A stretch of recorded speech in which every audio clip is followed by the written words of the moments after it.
పథకం అంటే కోతలు పెట్టడానికే ఆలోచిస్తారు తప్ప పేదల కడుపు నింపడం ఆలోచించరా అని నేను అడుగుతా ఉన్నా. ఈ రాష్ట్రంలో 1 కోటి మంది కూలీలు ఉన్నారు. 1 కోటి మంది ఉపాధి హామీలో పనిచేస్తున్నారు. ఆ 1 కోటి మందికి కూడా వ్యవసాయ కూలీల కింద ఇచ్చే 12,000 రూపాయలు వర్తింపజేయాలని బీఆర్ఎస్ పార్టీ ఈరోజు డిమాండ్ చేస్తూ ఉంది. మట్టి పనికి పోయే వాళ్ళందరూ కూలీలే.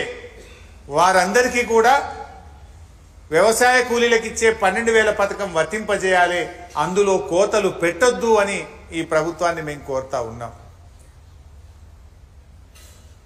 ఇక రుణమాఫీ అయిపోయిందంటుండు.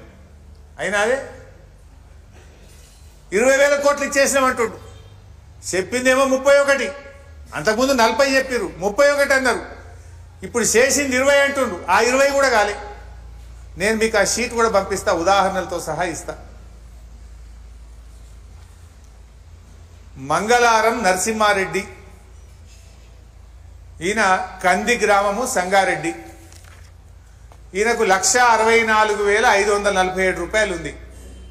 1,64,547 రూపాయలు ఉంది.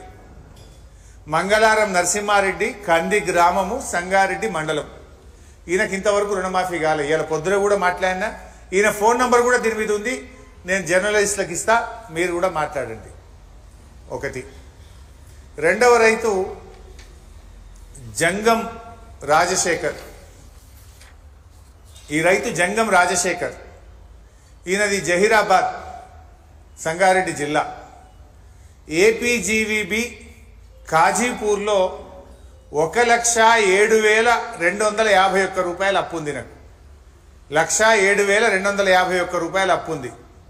ఇంతవరకు ఈయనకు రుణమాఫీ కాలేదు. రేవంత్ రెడ్డి రుణమాఫీ అయిపోయింది అంటాడు.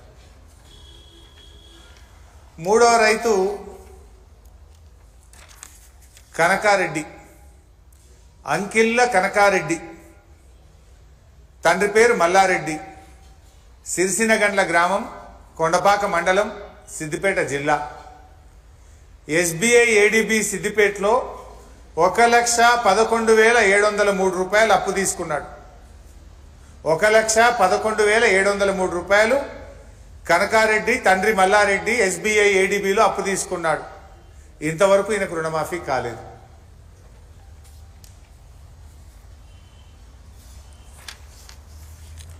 నల్ల బుచ్చిరెడ్డి, తండ్రి పేరు కిష్టారెడ్డి, నారాయణరావుపేట గ్రామం, సిద్దిపేట జిల్లా. యూబీఐ నారాయణరావుపేటలో 1,11,749 రూపాయలు అప్పు తీసుకున్నాడు. నల్ల బుచ్చిరెడ్డికి ఈ 1,11,749 రుణమాఫీ ఇంతవరకు కాలేదు. కానీ రేవంత్ రెడ్డి రుణమాఫీ అయిపోయింది అంటున్నాడు, సంకలు గుద్దుకుంటున్నాడు. దీనికి సమాధానం ఏందో సూటిగా రేవంత్ రెడ్డి సమాధానం చెప్పాలని నేను డిమాండ్ చేస్తున్నా.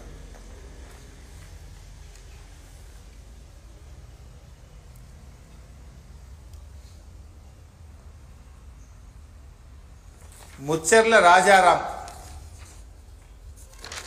ఈయన పేరు ముచ్చర్ల రాజారాం, కొండపాక మండలం, సిద్దిపేట జిల్లా.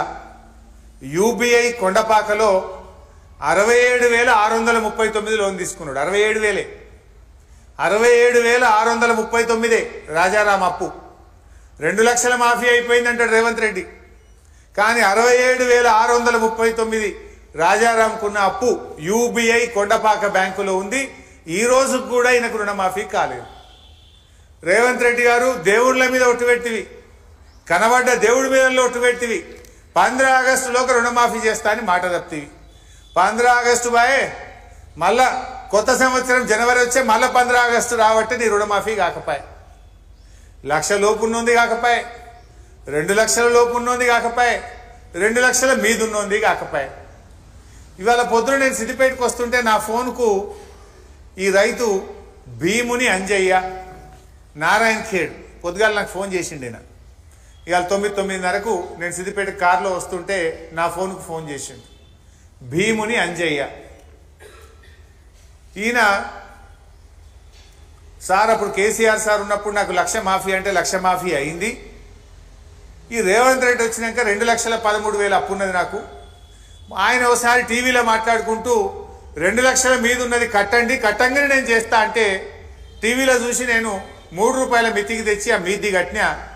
నాకు ఇప్పుడు రుణమాఫీ అయితలేదు, నేను ఏం చేయాలి సార్, ఉరిపెట్టుకుంటా అంటే వద్దురా తమ్మి అంటే చచ్చిపోవద్దు, నేను కొట్లాడతా రేవంత్ రెడ్డిని అడుగుతా ఇయ్యాలా, నువ్వు చూడు టీవీలా అని వాడిని ధైర్యం చెప్పిన నేను. ఈ రైతు పొద్దుగాల ఫోన్ చేసి భీముని అంజయ్య నారాయణ్ ఖేడ్ సార్ సావు తప్ప నాకు ఇంకా దిక్కు లేదు అని ఏడుస్తూ మాట్లాడితే, వద్దు బిడ్డ బీఆర్ఎస్ పార్టీ కొట్లాడుతుంది, రేవంత్ రెడ్డి మెడలు వంచి అప్పు మాఫీ చేపిస్తా, దయచేసి ఆత్మహత్య చేసుకోవద్దు అని చెప్పి రైతుకు ధైర్యం చెప్పాల్సిన పరిస్థితి వచ్చింది. భీముని అంజయ్య అప్పు 2,13,000, ఈయనది నారాయణ్ ఖేడ్. బ్యాంకు డీటెయిల్స్ కూడా ఉన్నాయి ఇలా. SBI స్టేట్ బ్యాంక్ ఆఫ్ ఇండియాలో అప్పు తీసుకున్నాడు ఈయన. ఇప్పటికే చాలా మంది రైతులు ఆత్మహత్య చేసుకుంటున్నారు.